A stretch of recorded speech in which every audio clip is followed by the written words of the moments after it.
Bom dia, meus irmãos, paz do Senhor. Que bom que você está aqui. Graças a Deus. Mais um domingo, mais uma semana concluída, mais uma semana cheia de livramentos, cheio do cuidado de Deus. Temos todos os motivos do mundo só para agradecer. E gratidão é uma forma de amor.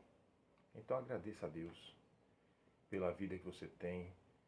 Dê graças a todo momento, essa é a vontade de nosso Pai. Dê graças até quando a dificuldade te alcança.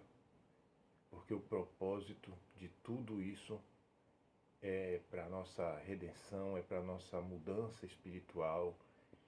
Nós estamos vivendo uma história em que nós já sabemos o final. Isso é uma bênção que só Deus pode nos dar. Amém, meu irmão? Antes de mais nada, aquele pedido tão importante. Divulgue a palavra de Deus. Compartilhe essa palavra com o máximo de pessoas que você puder. Faça a palavra de Deus ser disseminada mundo afora. Você pode compartilhar com uma pessoa aqui do Brasil que você conhece, mas ela pode conhecer alguém que mora fora do Brasil e, enfim, esse mistério, essa propagação, quem vai fazer o milagre é o Espírito Santo, mas a gente precisa fazer a nossa parte. Deus não precisa de nós, mas Ele quis nos incluir na boa obra dele. Por isso ele disse aos apóstolos, e a palavra ficou para nós: ide pregar o evangelho a toda criatura. Então faça a tua parte. Divulgue esse canal, divulgue a palavra de Deus para o máximo de pessoas que você puder. Amém?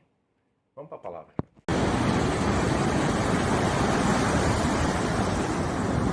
Meus irmãos, a palavra de hoje vem em Deuteronômio 5, versículo 29. Quem dera que eles tivessem tal coração, que me temessem e guardassem todos os meus mandamentos, todos os dias, para que bem lhes fosse a eles e a seus filhos para sempre. Meus irmãos, essa palavra fala de um conceito que a falta dele foi o que trouxe o pecado. A falta dele é o próprio pecado. Essa palavra fala de obediência. E todo o pecado foi consumado pela falta da obediência ao Senhor. Todos nós conhecemos, até as crianças conhecem, a historinha do paraíso, da maçã, e Eva desobedeceu, foi lá, pegou e deu para Adão, Adão desobedeceu, mordeu a maçã. Enfim, desobedeceu. Mas essa palavra também me tocou com relação ao silêncio de Jesus em alguns momentos, depois que ele é preso, né, injustamente. E muitos momentos Jesus poderia ter respondido com toda a altivez da sua divina pessoa, com toda a razão que era dele, porque ele nunca pecou, ele era puro, mas ele preferiu calar-se. Foi isso que aconteceu perante Pôncio Pilatos, e em todos os momentos em que ele poderia ter respondido a alguma afronta, a alguma provocação, nas poucas vezes em que ele respondeu com amor no que foi dito. Então, o que me traz aqui o silêncio de Jesus, em alguns desses momentos, queria dizer obediência. Obediência ao Pai, obediência ao plano, ao propósito do Pai. Em Lucas 6,46, a palavra diz: por que me chamam Senhor, Senhor, se não fazem o que eu digo? É uma hipocrisia da nossa parte, né? A gente clama a Deus, pede por Ele quando o sapato está apertado, mas quando aquilo passa, a gente põe Deus em segundo, em terceiro plano. Né? É uma hipocrisia tremenda, só procurar Deus pela conveniência do momento. Mas quando nos é cabido obedecer, né? Quando a oportunidade vem para que nós possamos obedecer, porque olha, meu irmão, obedecer não é fácil. Primeiro, porque a obediência ao Senhor vai de encontro à nossa vontade pecadora. Pecadora. Porque você quer se justificar, porque você quer se defender, porque você tem a sua razão. E a palavra diz que quem justifica o justo é o Senhor. Então, por isso, Jesus não abriu a boca a maior parte do tempo. Ele não precisava se justificar, porque quem justificou ele foi o Pai. E ele sabia no que consistia ficar calado, né, na obediência de ficar calado, para que o plano do Pai se consumasse. E o plano do Pai era salvar a gente, mesmo que isso comprometesse a vida de seu próprio filho, seu único filho. Por isso Jesus manteve o silêncio. Por isso Jesus manteve a obediência a Deus. Meu irmão, a gente está acostumado a, vamos dizer, Jesus foi ofendido várias vezes. Várias vezes. Principalmente, como eu falei, depois que foi preso. Injustamente ofendido várias vezes e ele manteve o silêncio. Por que é tão difícil para a gente fazer a mesma coisa? Sabe, quando a palavra diz, abre mão de você, negue-se a si mesmo e me siga, é dizendo, ó, abandone os seus hábitos, que são seus. Abandone o seu querer, porque é seu. E tudo isso que eu acabei de falar é falho, porque é baseado, sabe, que na nossa vontade. E a nossa vontade é falha, é limitada. Então, se alguém te ofender, quando a palavra diz dê a outra face, está dizendo dê o silêncio como resposta. Você não precisa se justificar. Se é injusto o que você está ouvindo, aquele que está no céu é quem te justifica. Se você sabe que aquilo que você está ouvindo não é verdade, para que abrir a boca para se defender? O Senhor vai te justificar no teu silêncio. O teu silêncio nesse momento é obediência. Sabe, você pode evitar uma briga, uma confusão, uma tragédia até, que hoje a gente está cansado de ver na televisão, que as tragédias acontecem hoje por nada. Simplesmente por uma discussão. Simplesmente pelo aquele momento de eu tenho a razão. Então eu tenho que me justificar, eu tenho que fazer outra pessoa entender, mesmo que a cabeça dela seja dura, que a razão é minha. E isso só está trazendo tragédia e miséria. A gente não precisa fazer isso. Se a gente está na razão, o Senhor sabe, então cale-se. A palavra também diz, se não tem nada que para você dizer que edifique, então fique em silêncio. Essa palavra me veio com esse entendimento, sabe, maravilhoso, de que o silêncio é obediência a Deus. Porque quando a gente mantém a boca fechada, meu irmão, a gente não deixa sair a nossa vontade, a vontade do que a gente quer dizer. E entenda uma coisa, contra o silêncio, ninguém pode nada. Porque se uma pessoa está aqui te xingando, te falando, e você permanece, do que ela pode te acusar? Ela vai dizer o quê? Ele ficou em silêncio, eu fiquei mais irritado aí e fui para cima dele?